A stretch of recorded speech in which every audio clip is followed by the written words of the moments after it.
welcome to the Cloud Security Podcast by Google. Thanks for joining us today. Your hosts here are myself, Timothy Peacock, the Senior PM for Risk Analytics and Cloud Threat in Google SecOps, and Anton Chuvakin, a Reformed Analyst and Senior Staff in Google Cloud's Office of the CISO. You can find and subscribe to this podcast wherever you get your podcasts, as well as at our website, cloud.google.com/podcasts. If you enjoy our content and want it delivered to you piping hot every Monday, please do hit that subscribe button. You can follow the show, argue with us, and the rest of our Cloud Security Podcast listeners all on our community page. Anton, we've got a super fun topic today. It's about preparedness for incident response. Is that right? Indeed. It's one of those IR episodes that are not about IR at all. It's about what happens before the incident. Because ultimately, as many books, guides, papers about IR indicate, most of the important stuff you need to do for incident response happens before the incident, not during incidents. So this is real prepper mentality, but we're not moving to a bunker in Colorado just yet. That's correct. And also for a global company, the bunker in Colorado would not quite cut it because we have That's right. too many locations. And you also can't move cloud in a bunker, can you? I've talked to some users who would like to, but maybe with that, listeners, let's turn things over to today's guest. I'm delighted to introduce today's guest, although I'm not going to try to mess up her last name. We have Angelika R., who is a Senior Program Manager in Cybersecurity Response at Alphabet. Angelika, thank you so much for joining us. Cyber and IR, we have this interesting problem that incident response is inherently reactive. We're responding to an incident that's happened, but it's preparedness that determines our success. So how do we think about preparedness? What's the scope of this problem? How do we prepare for something that you almost certainly can't really be prepared for? Well, hello, Tim. Glad to be here. And you're starting off with a tricky question. Literally, every incident responder knows that it's very hard to be prepared, but our goal is to always be ready to respond to any incident that comes in. So we look at it at multiple levels, but at the core of it, it's meticulous preparation and planning that needs to be done to be ready to respond. Plus, you need to always have coffee and keep calm. Ooh, okay, so coffee is important. That makes sense. What goes into the planning? What's the planning look like that's so important? For incident response, you need to have the right team, the right tools. You need to have the right documentation and playbooks, and you need to be able to trust your team 100%. And if I interject with something, I think that with IR, apart from burnout and some other risks, the interesting bit that comes up is the primacy of people. It's I don't want to go with security cliches, people, process, tech, but it's interesting how in SOC and in IR even more so, the primacy of people just comes up to the front. It's not about, but I have this forensic tool and you have this other forensic tool. It ends up being not about that. It is interesting that it's coffee, trust, and just goes way high on the list compared to the rest of the stuff. Yes, that's very true. At the end of the day, we are all people. We try to do the right thing. We try to solve a problem and we try to do good. So we all have the same goal and everyone brings something to the table. I might have coordination skills. Someone else knows some pieces of information that's useful. So it's always good to have tribe knowledge and know whom to ask. Because at the end of the day, me as an incident responder, I'm not here to give you the answer. I'm here to find you the answer. So I'm always telling everyone I'm the most important router you will ever have. Isn't there a classic quote from the early days of Google? This is totally on a tangent, but at one point I bought a book, How Google Works, which was written, I think, 15 years ago or something. Tim is making the funny faces at me. The point is that yes, fine, no comment. The point is that I think it had the router quote in that book. That's why I'm remembering this, because it was one of the early PM leads or something said that something about, but you're just a router. And he says, that's kind of the point. I'm just a router and this is huge. I think a lot of product managers feel that way. But do they feel proud for being routers or do they feel sort of embarrassed for being routers? That's important. I think it's the pride matters more than routing quality. I guess maybe, okay, fine.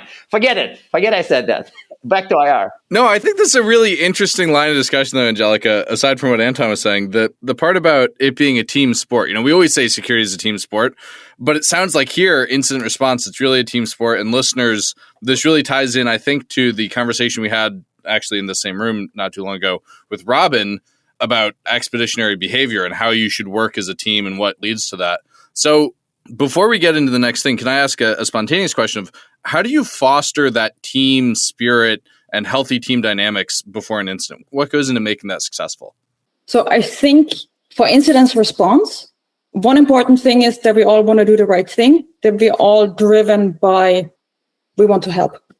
That's the first thing. The second thing is that we don't have revenue or metric. We can kind of like show our value, because I can never tell you how much fraud I prevented or how much losses I saved. So we don't have that pressure. We have different types of pressure to deal with. And I think that makes the difference, because again, I said I'm the most expensive router. And yeah, it might be fun, it might not be the nicest thing, but at the end of the day, it gives me a clear expectation. I do need to know the answer, and I need to find someone who knows the answer. But that makes it easier in general for everyone. And I think that also helps then with the team spirit, because everyone knows what they're expected to be doing. And everyone knows you need to pull together in order to bring the case to a close. And you always celebrate as a team as well. There is no doubt, which is really nice. That's really interesting that you don't have a revenue metric or a losses avoided metric. Yeah, I hadn't thought about that aspect of your role. Yeah, but how will you put it together? I cannot tell you I saved X amount of money because I'm here. Of course. And I think that this is probably adds to the sanity of the team doing it. I think that's my impression, because I mean, I don't want to go on another tangent, but I think that sometimes the obsession with if people demand the loss amount saved, the pressure to invent it is very strong. And I've seen it by security leaders where if they have to present money, they present money, but there's no methodology behind it. Oh, by the way, methodology. We are here in this room, in 3 rooms, because you created a framework, which I felt is very cool, for measuring how ready you are for an incident. So can you tell us more, well, us and the listeners, about the approach you've taken and just like principles, ideas for the framework? It all started a couple of years ago when my manager asked us, how do we actually know we are always ready to respond? And that was a very, very, very good question, because we know we are ready during an incident, we can do postmortems, but we never know, are we actually prepared? So when you think of it as you're a fire commander, you know you can put out the fire, and while the fire is happening, you also know what you have to do. But the prep work, the underlying, do you have the right people? Do you have the right clothes? Do you have the right hose? How do you measure all of these things? Like, do you have enough air in your tires? You know, these are all pre-checks, but because we are in a very fast-paced environment, we often forget about the underlying infrastructure that needs to be in place and needs to be there. And you need to know how to use it as well. So that was the starting point. And from there, we came up, okay, how can we slice and dice incident response? And we came up with, we name it verticals and horizontals. The verticals are the different process areas and tools. It's like playbooks, partnerships, or the general tooling. And then we have our horizontals. We do have buckets of responses. Like we have a specific phishing response, a specific malware response. So we can measure each response or investigate how well we are doing for each response in terms of tooling, in terms of partnerships, in terms of intake. And that way we can identify very, very quickly where we are very good and where we are lacking. So it's interesting that my reaction to reading the paper and also to hearing you talk about it now had the same, maybe not hype cycle curve, but I'm trying to make a graph in my hand. It's like I was reading it and my impression was like, oh, that's pretty obvious. And it's like, oh, wait a second. Like I had this, it's like, this is interesting. And I think that, not that I try to psychoanalyze my reaction on the air, but it's interesting how it started from like, yeah, sure. Well, if you have a fire truck, you need to have air in your wheels and you have to have water in the tank and blah, blah, blah. And it's like, oh, I guess that if you present it that way, you have a systematic way to measure it, as opposed to just a checklist or just an intuitive way to say, oh yeah, I'm ready. It's like, well, what do you mean by that? And suddenly there are pillars. I'm ready for ransomware, but not for for a fire in a data center, to really mix metaphors here. Those metaphors maybe shouldn't be mixed. I don't want to think about data center fires. I heard about some of what went into the aftermath of the fire in the Paris region, and I was shocked by some of the things that we weren't ready for as contingencies in that case. And the efforts that Googlers, including Googlers involved in the Security Voices project, by the way, were doing on the fly as part of the response there. It turns out we weren't ready for some of that, and hearing about non-readiness was quite interesting. So maybe speaking of that, one of the important things in incident preparedness is, continuous improvement. And so how are we doing that in cloud? What does that look like today? First of all, we measure the baseline, right? Like, where do we stand? What types of incidents do we get? What types of tooling do we need? What types of tooling do we have? Do we know our partnership teams? Do we have strong relationships with our partners? Do we have access to the right data? Do we have the right playbooks in place? And then also, how do we get informed about these types of incidents? They need to be reported and escalated to us. Now, that's an interesting one. Are there cases where you worry about bad things happening that you don't know about? I would have assumed that Google was really well instrumented for knowing about bad things and getting them to the right places. Well, there's different methods of detection, right? Some things we can detect, others customers or internal people need to report to us in order to be aware of it. So it really depends on which type of incident and how well everyone is educated on how to escalate cases. Well, that makes sense. So wait. I want to stick my nose in this question a little bit and say, well, what if somebody from a less enlightened organization, aka not us, comes up and says, well, I have a consultant draft the playbooks this year and I'm going to use them. And I would just I'm going to pay for the best damn playbooks for IR the money can buy. But I would then stick to them over time rather than run a tight improvement loop. What is your advice to them? Why are they wrong specifically? Because we're living in a fast-paced environment and things change so much, especially in cloud.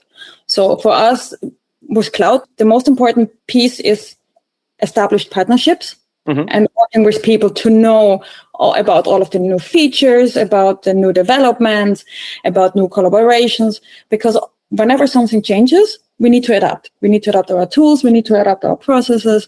So having a really nice playbook, but you never audit it or you never check if your escalation points are still up to date or if certain tools are still working, that will not work because you will have a downfall somewhere or a pitfall. Yeah. So how do you make sure it's all working? Do you test this stuff regularly? Do you simulate stuff regularly? Yes, we do have exercises, internal exercises. And we also have at least once a year a full audit. But also, whenever we use a playbook and in an incident, we do postmortems. So we check afterwards, was everything in place? And then on top of that, with the CI framework, we are actually double checking where is there additional holes or gaps we were not aware of and where can we improve even further. So having postmortems in place and reactive reviews is nice, but we could never quantify our efforts. So we would launch a new tool or we would launch a new playbook, but the person making the changes could never quantify the impact. What this change in the playbook mean for the next incident? With the CI framework, I cannot put a measurement to it by establishing relationships, having the right points of contact, knowing whom to talk to. Incidents become faster to resolve. So we can measure that, or we have less pitfalls, we have more tooling. So it becomes more measurable. And it doesn't only serve the team in the sense of I'm more ready, but also the individual because they can quantify the impact. That's really cool that you're able to put those metrics in place for something that, I think of metrics as useful for things that happen all the time or high frequency. I would hope that the number of times you're using these playbooks is not high. And so it's cool that you're able to get meaningful metrics out of that. That's really great. So I got a strange question connected to it, but wouldn't you be kind of tempted to focus on the easy metrics? Because I can see how people obsess about time to close. And when we had an episode with our detection leads, they kind of reminded us that the narrow focus on time to close, time to triage, time to blah leads you astray in most cases. So how do you resist the temptation to just measure things that are easy and instead measure things that are needed? That's a hard question, I think. I think it's in our culture to try to be the best and to investigate and not to give up until you have the answers and be the best you can be. So I think it's actually easy because you always want to improve. You always want to be better. You always want to have this additional advantage because the industry is changing so fast. So you always want to be a couple of steps ahead, and that makes it easy. It's easy. Really? Well, it makes it easy to drive the changes. I'm not saying the implementation is easy or that. Yeah, that's fair. Okay. So developing new things, thinking about new things, coming up with new ideas, having brainstormings. That's easy. The implementation and execution is a different ballgame. Yes. They say ideas are cheap and execution is hard. I want to take a step back and zoom out a little. When we look at Google and incident response preparedness overall, what do you think we're particularly good at, and what do you think others should learn from how we do it here? By the way, sorry for interruption. Tim is asking this question without any hubris. And this is important because Tim has this magic. Like instead of saying, everybody knows we're the best in this area, what are the lessons we can teach others? That's how I would ask it.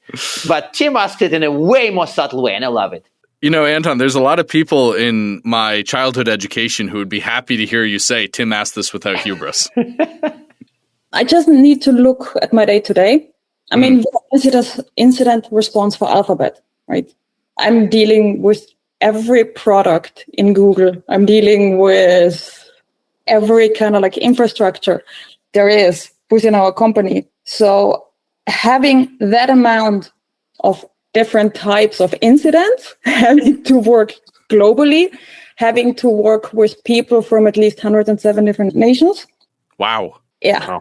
In Zurich alone, we have 107 different nationalities. No way. There's 107 different nationalities represented in the Zurich office. That's incredible. Yeah. Could be more now. Wow.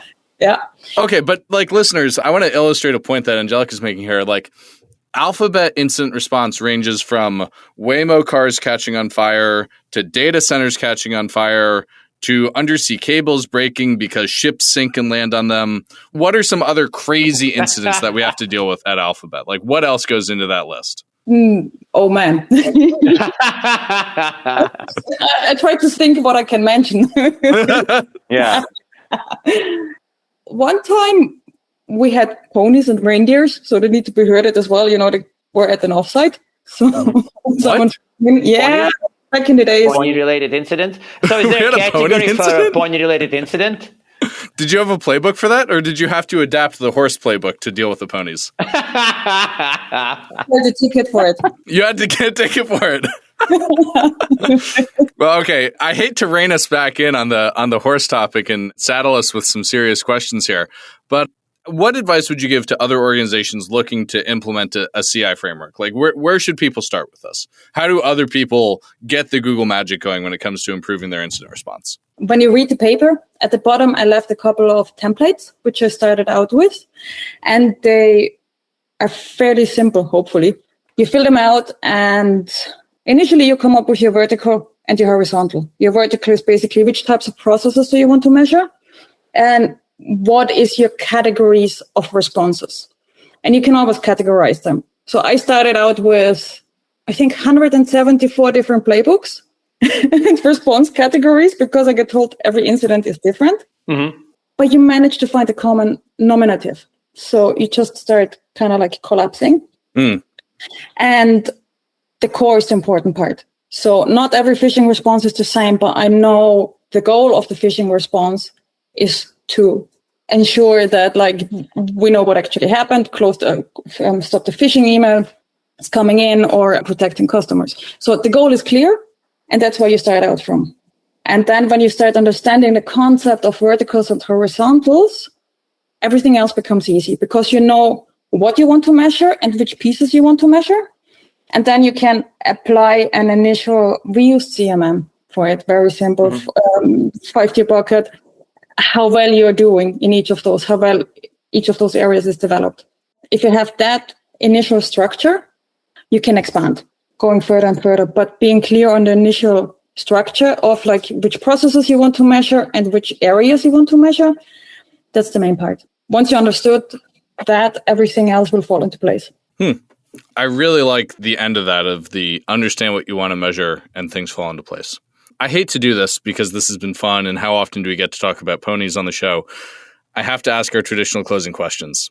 1, do you have recommended reading for people? And 2, do you have a single piece of advice to help people improve their incident response readiness? Well, of course, you should read my white paper.